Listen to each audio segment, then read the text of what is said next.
አይኔ ነው ወይስ ቤሌ ናት? አይነህ አይደለም ራሴ ነኝ።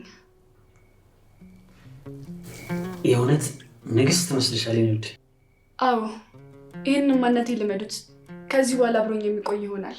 ቤሌ። አቤት አቶ አምነን። ይቅርታ። ይህን ቃል ደጋግመህ ከማለት የተነሳ ቀለለ አይደል? የውሸትን የማስመሰል ነው አያምርብሽም። አንተም እኮ ካስመሳይ ሰው ጋር መቆም አያምርብህም። አፈቅርሻለሁ እኮ በባሪ። አዎ ጥያቄን ስለተቀበለች እኔም ደስ ብሎኛል። የእኔ ደስታ እንደሚያስደስት አውቄ ነው ደስታ ነጥፍ ድርብ ለማድረግ ያሰብኩት። ያቺ ሴት ቤሌ ናት።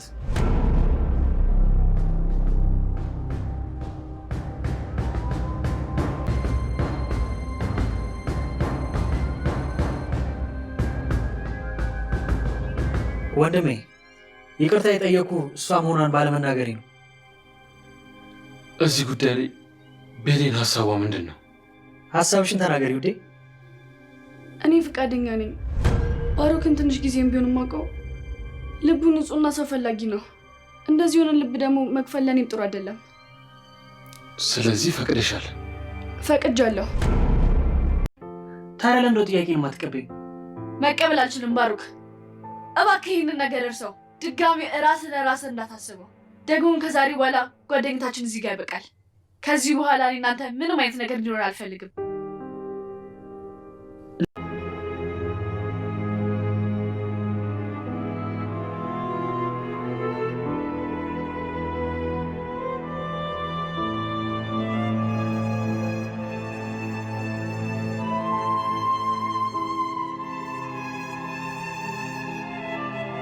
ወዳጅ መስሎ ከሚያጠቃ፣ ወንድም መስሎ ከሚጎዳ፣ አፍቃሪ መስሎ ከሚቀብር ሰው ይሰውረን። ቤሊል በልክና በትዕቢት ከባድ ውሳኔ ወስናለች። ባሮክ አቶ አምናንን ልቡን ለመስበር ቅስሙን ለመነካከት የጀመረው ቁማር ነው። የዚህ ገፈት ቀማሽን ቤሊልን አስገብቷታል። ቤሊልም ባሮክ ያፈቀራት መስሏት በልክና በንዴት አቶ አምናንን ለማናደድ ከባሮክ ጋር ሆናለች። በዚህ ቤት ከባድ ውሳኔ ተወስኗል። ማሪያ በስተመጨረሻም አምናን በእጄ ይገባል የቤሊል ጉዳይ ካለቀ ተስፋ አድርጋለች። አቶ አምናን ቤሊልን እየተማጸናት ይቅርታ ከምንም በላይ ነው። እባክሽን ከልብሽ ፍቅርሽ እንደማታወጪ እናውቃለሁ። በልክና በትዕቢት በንዴት የማይሆን ውሳኔ እየወሰንሽ ነው። በእርግጥ ወንድሜ እንዲከፋው አልፈልግም፣ ግን የስህተቱን በር በጣም እየከፈትሽ ነው ሲል አስጠንቅቋታል። ባሮክ የጨዋታው ሜዳ በሱ ቁጥጥር ስር ውሎለታል። እጅግ የሚያሳዝነው ወይዘሮ ዛህራ የሜካፕ ወይም የአርቲፊሻል ሰዎች ተከታይ መሆን ከጀመርሽ ገደል ትገቢያለሽ። የውስጥ ንጽህናሽና በውሃ ታጥበሽ የምትኖረው ኑሮ ይሻልሻል ብትላትም አምናን እንደዚህ ያሉ ሴቶችን ስለሚወድ ነው ስንቱን ሲመርጥ የነበረው። ስለዚህ ከአነጋገሬ ከአለባበሴ ራሴን መቀየር አለብኝ ያለችው ቤሊል ከባድ ስህተት ሰርታለች። አቶ አምናን በጣም ያሳዝናል የእውነት። በዚህ ወንጀል መስራቱ ይጸጽተዋል። በዚህ ሊበቀለው የመጣው ወንድም አለ። በዚህ ቤሊል በልክና በትዕቢት የምታቃጥለው ቃጠሎ አለ። አቶ አምናን ከምንም ጊዜ በላይ አሁን በጣም ብቸኝነት እየተሰማውና በጥላት እንደተከበበ ነው እያየን ያለ ነው። ቤሊል እንግዲህ ደፍራ ባትናገርም በውስጡ እሱን ብቻ እያሰበች እንደነበረ፣ ከሱ ውጭ ማንንም እንደማታፈቅር የኔ ሚስጥረኛ የኔ አክባሪ አምናን እንዴት ብዬ የውስጤን ፍላጎት ወደ አፌ ላምጣው እያለች እንግዲህ በንዴት የማይሆን ውሳኔ ነው የወሰነችው። ቤሊል ግን ባሮክ በትክክል ቁማር እየተጫወተባትና በልቧ እየቀለደባት እንደሆነ ነው ያየ ነው። ምክንያቱም አቶ አምናን አፈቅርሻለሁ፣ ማንነትሽን አትለውጪ፣ ከኔ አትራቂ፣ እባክሽን ይቅር በይኝ እያለ ሲማጸናት እንደሚያፈቅራት ስለሰማ ነው በንዴትና በልክ አቶ አምናንን ለመጉዳት ትልቁ መሳሪያ ብሌን እንደሆነች የተረዳው። የሚያሳዝነውና ልብ የሚሰብረው ጉዳይ ግን ከወንድም ጥላት፣ ከወንድም ገዳይ፣ ከወንድም ቀባሪ ይሰውረን። ቤሊል ይህ ሚስጥር አንድ ቀን ሲገባት ከባሮክ በላይ እሷ እንደጎዳችው አምናን ሲገባት የበለጠ ጸጸት ነው የምትገባው። አንዳንድ ጊዜ በህይወታችን ውስጥ እልክና ትዕቢት ይዞን የምንወስናቸው ውሳኔዎች የኋላ ኋላ ዋጋ ያስከፍሉናል። የሚያሳዝነውና ልብ የሚሰብረው ጉዳይ ግን ትልቁ ውሳኔ የባሮክን ፍቅር ተቀብያለሁ በሱም ደስተኛ ነኝ ስትል እንግዲህ በድፍረት ማርያና አቶ አምናን ፊት ተናግራለች። እጅግ ያሳዝናል። አቶ አምናን አንጀቱ እያረረ ጨጓራው እየጨሰ ዝምታን መርጧል። ባሩክ ደግሞ ውስጡ በደስታ እየፈነጠዘ ነው። ውስጡ በእልልታ እየቀለጠ ነው። እሱም እያንዳንዱን ልቡን መሰባበር፣ ልቡን ማድቀቅ፣ ቁስሉን ማብዛት፣ ጉዳቱን ማብዛት ነው ፍላጎቱ። ይህንን ቁማር የምታውቀው አክስቲቱ ሞርዚና ብቻ ናት።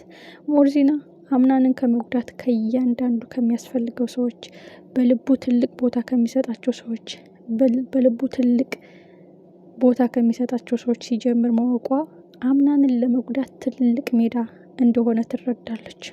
እሷ ቀድማ ካልነገረች አቶ አምናንን የሚታደገው ሰው የለም።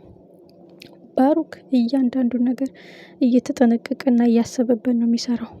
እውነቱ እስከሚጋለጥ ግን አቶ አምናን ልቡ እየተሰባበረ የወደዳትን ልጅ ከእጁ ፈልቅቆ ወስዶበታል።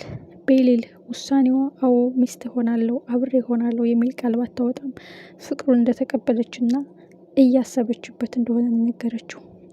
አምናን ወንድሜ እንዲከፋው አልፈልግም በማለት ዝምታውን መርጧል። በጣም ያሳዝናል። በጣም እጅግ ልብ ይሰብራል። ከዚህ በላይ የሚያሳዝን ነገር ደጋፊው መካሪው ሲቸግረው የምታበረታው ሲደክመው የምታጽናናው ብሌን ናት። የእሱ ጉልበት ብሌን ናት። ብሌን ከጎኑ ከሌለች አምናን በየቀኑ ስብብር ነው የሚለው፣ በየቀኑ እንኩትኩት ነው የሚለው። ባሩክ ደግሞ የሚፈልገው ይህን ጉዳይ ነው። አምናን ትኩረቱን እንዲያጣ፣ አምናን ሁልጊዜ በህመም ውስጥ እንዲያልፍ፣ አምናን ሁልጊዜ ደስታ እንዳይቀርበው። ከዚህ በላይ ጥላት አለ እንዴ? ሞርዚና ትልቅ ስህተት ሰርታለች። የእናት ልጅ ወንድምህ ነው የሚለውን ቃል መናገር ነበረባት። አንድ ጥላት አንድ ወዳጅ መሆኑን ይለያል። እሱ ግን ወንድሜ ወንድሜ እያለ እየሳቀ እየቀበረው ነው። ደስታውን ቀምቶ ቆሽቱን እያሳረረው ነው። ቤሊል በንዴትና በልክ የወሰነችው ውሳኔ የኋላ ኋላ የማይመለስ ጸጸት፣ የማይጠፋ ጠባሳ፣ ሰፊ ሜዳ ለመውጊያ ሰፊ ሜዳ ለመቅበሪያ እያዘጋጀላት ነው። እጅግ የሚያሳዝነው ነገር ግን ወይዘሮ ሴማ ማርያና አምናን እንዲጋቡ ትፈልጋለች። ግን አምናን የማታውቂው ሚስጥር አለ ብሎ ለአምናን ለማርያ ስላልነገራት፣ ማርያ ደግሞ ይህንን ጉዳይ ማወቅ ትፈልጋለች። በብሌን ልብ ምን ያህል ቦታ እንዳለው፣ በእሷ ልብ ምን ያህል ቦታ እንዳላት፣ የእሷን ያክል እኔን አይንከባከበኝም በማለት በንዴትና በልክ ናት። ግን ባሩክና ቤሊል አብሮ ስለሆኑ አምናን ምን ያህል ደስታው እንደራቀ፣ ዝምታን እንደመረጠ፣ ህመም እንደጠናበት ተረድታለች። ይህ ማለት እንደሚወዳትና ትልቅ ቦታ እንደሚሰጣት ታውቃለች ማለት ነው። ቤሊልም በሯን ከፍታ በጣም እያለቀሰች ነው። ግን ምን ዋጋ አለው? አምናን ፊት ቃል ተናግራ ሰብራው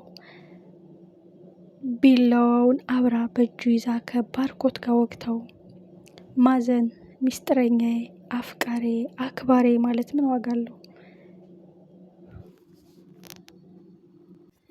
ይህ ውሳኔሽ ይጸጽትሻል። ባለፈ ክረምት ቤት አይሰራም፣ የፈሰሰው አይታፈስም። በሌላ ዓይንሽን ግለጪ። የማይሆን መንገድ እየሄድሽ ነው። እንደማያዋጣሽ እና እንደማያዛልቅሽ ታውቂያለሽ። ግን በወሰንሽ ውሳኔ አልከራከርሽም። ሚስጥርሽን እጠብቃለሁ፣ ግን ውስጥሽን አዳምጭ። ህመምሽን አትደብቂ፣ ህመምሽን ንገሪኝ። አምናንን ታፈቅደዋለሽ። እሱን ለማስቀናት የመረጥሽው ውሳኔ ቢሆንም የእግር እሳት የህሊና ጸጸት ይሆንብሻል ስትል እማማ ዛህራ አስጠንቅቃታለች። ቤሊል ግን በንዴትና በልክ ይህን ውሳኔ መወሰኗ የኋላ ኋላ የእግር እሳት ነው የሚሆንባት። ባርኮት የሁሉም ኳስ ሜዳ ሪሞት እጁ ገብቷል። አምናን ቆሽቱ ሲቃጠል ቤሊል ፈራ ተባ እያለች ልቧ ሲያር